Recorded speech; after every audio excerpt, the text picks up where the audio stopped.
Hi, I'm Stacey Hyde and I'm back with another episode of Better Financial Health in 15 minutes or less. And today I'd like to talk a little bit about what a lot of us are feeling. It's been a rough year for a lot of reasons. The inflation is at record highs and everything is costing more, from the grocery store to gas to rent. Mortgage rates have doubled since the first of the year, and that's made it very, very difficult on a lot of families. And you tie that to what's going on with your investment accounts or your 401k, and it just feels pretty awful. I'm not even going to pretend it doesn't feel that way. But what I would ask you to focus on a little bit more is things that you can control. For example, if you have an after-tax investment account, maybe you invested on the Robinhood app, or you have some money in a Fidelity account or something, and there's a stock that you bought maybe during the pandemic, it went up and it was great, and then it came back down, and now you're wondering, why did I ever buy that in the first place? Well, if you have that loss, you can go ahead and sell that stock, and you can take that loss against other gains that you might have, or up to $3,000, you can use that to reduce your taxable income at the end of the year. So while it's never fun to admit kind of defeat that, oh, maybe that wasn't such a good idea, it is nice to have that tax savings and to move forward.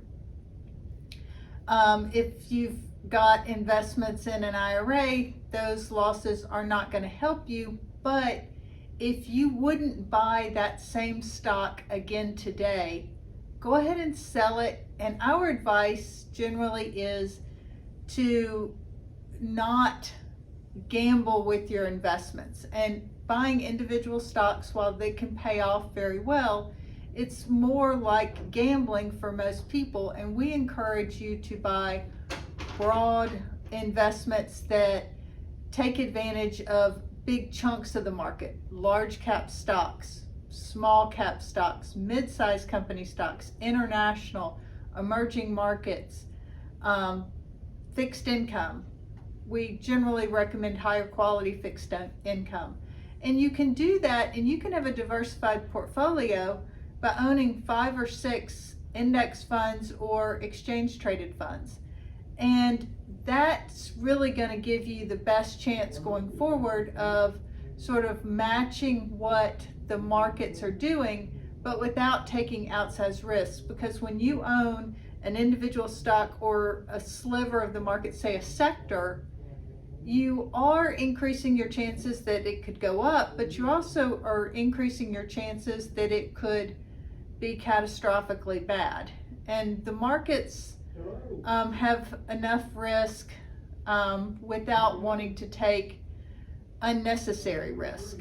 And so if you work for an employer where you can buy the company stock, a lot of people will do that. Or if you're fortunate enough to get restricted stock units or stock options, you're going to wind up with some of your company stock anyway. And that's okay. You just want to not let that get to be too big a portion of your total net worth. You want to diversify that out. But back to how we're likely all feeling. One of the things that I tell people to do is, if looking at your 401k statement or looking at your investment statements upset you, don't look.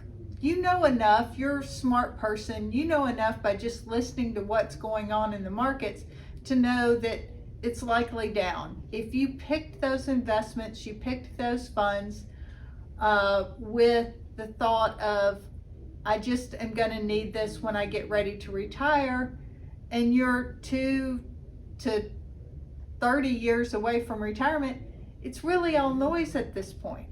You know, if you're 6 months from retirement, that's another story, but you still may not want to do anything. It may just mean that you are going to be slower to tap those investments, and you're going to live on maybe some money that you wisely had in your bank accounts.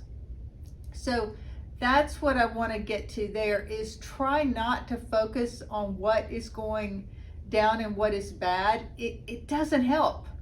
and you can't change anything. And so what I would encourage you to do is focus on what you can do. Find places where you can save money. Look ahead, the holidays are coming up. Go ahead and set a budget for your holiday spending. And maybe you, for Thanksgiving, you ask more people to bring something, or Venmo you some money to pay for the ham and the turkey because that's going to cost more this year.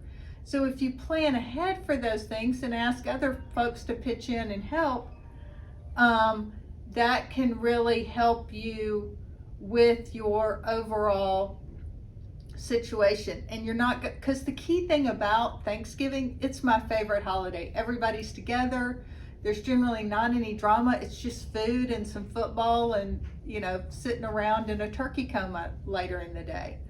And then Christmas, you want to make sure that you're not overspending, because especially with interest rates going up, rates are going to be higher on those credit card bills if you don't get them all paid off every time. So maybe you go back to the coupon books you did as a kid and offer to, take your parents shopping, do something for them around the house. I know I spend a ton of time operating as my parents' personal technology consultant. So there's things you can do in that nature that's really going to help them, but it's not going to add to your stress. So try to disconnect from what's giving you stress. Focus on spending quality time with people that you care about, because at the end of the day, that's going to make you feel better.